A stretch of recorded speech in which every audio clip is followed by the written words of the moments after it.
I preached, was it in this hall I preached before? Oh, the other one. Preached one Thursday night from Philippians 2:5, that I may know him and the power of his resurrection and the fellowship of his suffering. Not suffering for him, but suffering with him. And the difference is this. Immediately Paul was called, Saul, and he was called to preach. Ananias says, go and tell him what great things he must suffer for my name. And he did suffer. He was whipped and he was stoned. But that's not the fellowship of his suffering. The fellowship of his suffering is this, that every time Jesus turned, he suffered. If he saw a paralytic, he suffered. If he saw a corpse, he suffered. If he saw somebody demon-possessed, if he looked at the temple that had lost its glory and the priests were going through the ritual, he suffered. And while I was preaching, I was saying under my breath, Lord, don't let me die in this pulpit. I'll never know the agony of a woman in travail with a child, but I knew it that night. And I said, Lord, don't let me die here. In 2 days after I had a stroke, and a pretty severe one.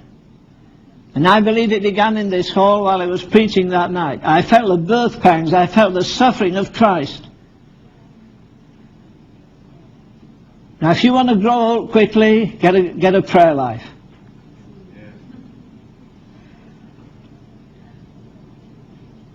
Don't ever trust in your experiences. It's a dangerous thing when we try and prove our experiences as a source of our strength. The only strength we have is in the Word of God, in the obedience to the Spirit of God. But I'm quite sure of this, God is going to show our generation, we're at the point of bankruptcy, we can't turn around as a nation, you can have your moral majority if you're right. They never worked anyhow. If you think I'm wrong, ask Gideon. How did he get on with the moral majority? Why didn't Jesus wait for the 500 brethren that saw him at once to gather? Only 120 came out of 500 brethren. 380 of them never turned up. It's like that. Look, if you're determined to be more than somebody with a knowledge of God, but real experience of him, you better get ready to walk alone, be quiet,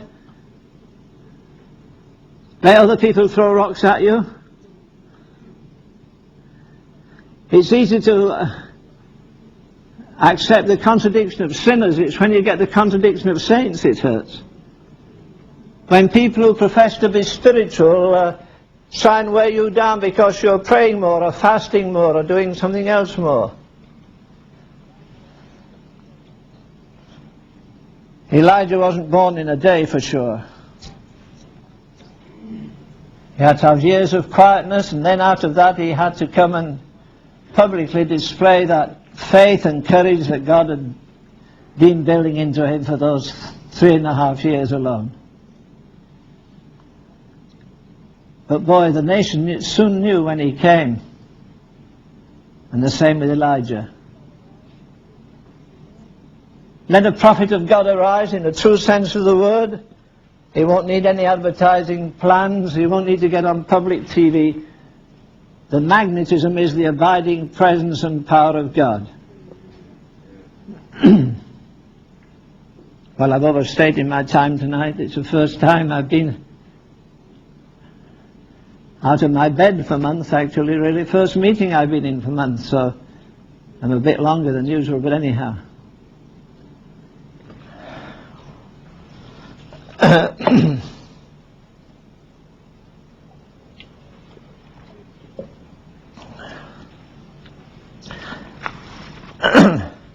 I'm not going to ask you to dig up your dirty past. I'm going to ask you this. If you could remember an altar you built, and that altar's broken down, a vow you made about prayer, a vow you made about sacrifices. If you built an altar and that altar's broken down tonight, your prayer life's broken down, your private Bible study's broken down, or some other thing, I'm going to ask you to stand up and confess it and say, Lord, my altar's broken down, but here by faith I rebuild it tonight, and in your presence I'll keep my vow. Forgive me where I failed, and from here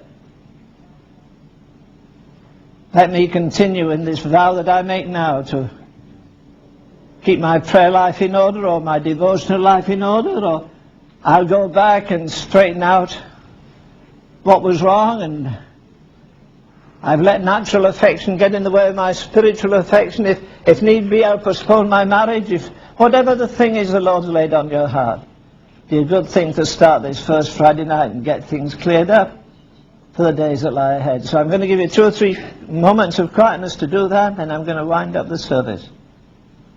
So if you want to straighten it up, you stand up and straighten it up with the Lord.